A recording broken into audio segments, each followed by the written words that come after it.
Today I'm going to talk to you about the differences between Kansas MTSS and simply MTSS or RTI, as it was hard for me to do a promotional video on a school when I don't work in a school anymore, and now my role is a state Kansas MTSS trainer.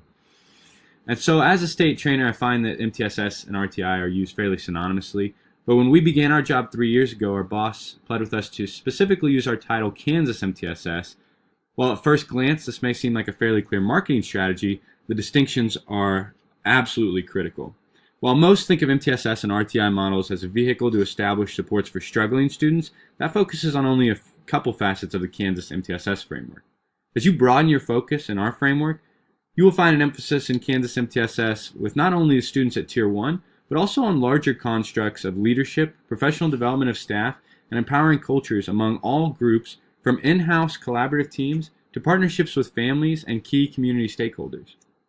Building on another of Linda's emphases, the Kansas MTSS framework we train is like an IKEA shelving unit being installed in your garage. The directions won't tell you what brand of weed eater you need, but will help you find its place in the framework.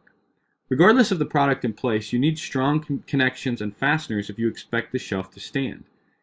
As we have worked with more and more schools, the importance of what we call the hurricane elements becomes more and more clear. Without an appropriate balance of leadership, adequate training, and empowering cultures, you are like a shelf with no fasteners teetering on collapse. Establishing these facets are absolutely critical to any initiative a district takes on. It also doesn't make much sense for me to put together a shelving unit before I look around and see what I have in my garage and consider my needs. My zero-turn mower needs a can of regular gas, but my chainsaw needs mixed. And hey, that floor jack hasn't worked in 8 years, so why is it still wasting my space? Too often in education, we fall for the seemingly novel, new ideas and products without considering if the product meets a need or if the need even exists, creating graveyards of initiatives within our system.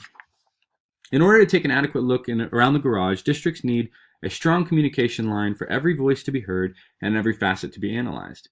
Kansas MTSS stresses a self-correcting feedback loop beginning with a simple cyclical process of look, think, act. Our framework establishes 3 levels of database decision-making to ensure that we have evidence that our practices are adequately meeting the needs of not only the instructional levels of our students, but of the system itself. While collaborative teams are wrestling through the frequent data analyses at the instructional level, they tackle questions like, does David's progress indicate that he's prepared to exit intervention? Do we need to consider consultation with ATBS regarding Jenny's concerning and reoccurring behaviors? Have we followed our protocol and grouped students for intervention and enrichment appropriately? The building leadership team then analyzes effectiveness of building-wide initiatives. Why are nearly all office referrals coming from the lunchroom? How can we get our collaborative teams adequate time to meet? How do we protect intervention times, and do we need to consider Kansas College of Career competencies through Dr. Noonan and Gomer? Finally, the district leadership team takes the most broad look across all buildings. Why does Harper Elementary have stronger math scores than our other 3 buildings? Does our office discipline referral or attendance data signify a need for more transition work between our middle and high school buildings?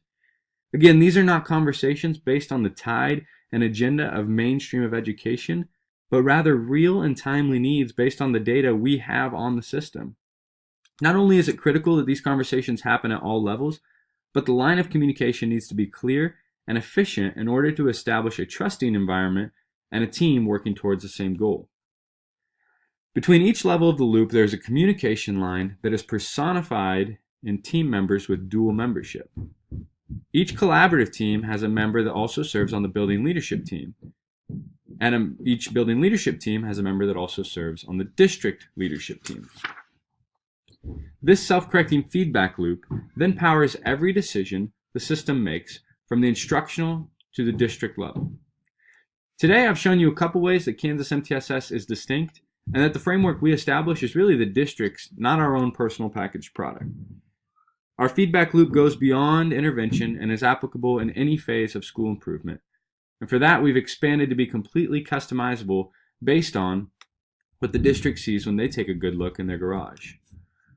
From alignment with KISA for accreditation to teachers improving opportunities to respond within the classroom.